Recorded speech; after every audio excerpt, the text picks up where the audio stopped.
Welcome back to Marketplace Africa. We're in Lesotho. Join me now for this week's FaceTime interview.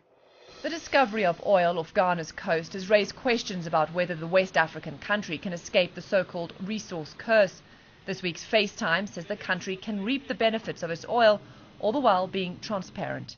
Emmanuel Kuyoli is the African Regional Coordinator for the Revenue Watch Institute, and I sat down with him to discuss corporate and government accountability when it comes to doing business in Africa's natural resource industry.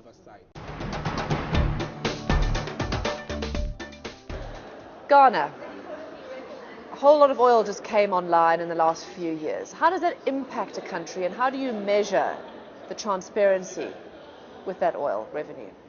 There is an attempt to introduce complementary accountability mechanisms. And in this particular case in Ghana, the Oil Revenue Management Law requires the setup of an independent citizens monitoring group, and it's called the Public Interest and Accountability Committee, which is purely in civil society groups. There are 13 of them, and this group is required under the law to periodically report independently of the Minister of Finance and the Bank of Ghana to the President, to Parliament, and to the general public. Because that's always the key point, isn't it? That this sort of windfall when it comes to natural resources often doesn't make it through to the ordinary person.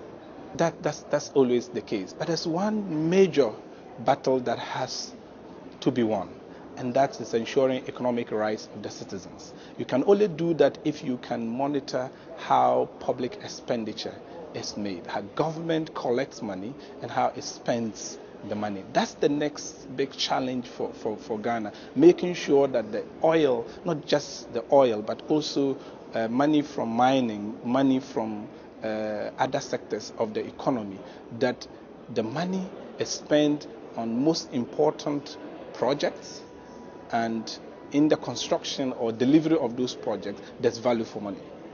And I'm talking here about dealing with corruption and leakages in the system. Corruption is still such a worry, such a concern, such a drag on growth, isn't it? Yes, it is. If you look at how much,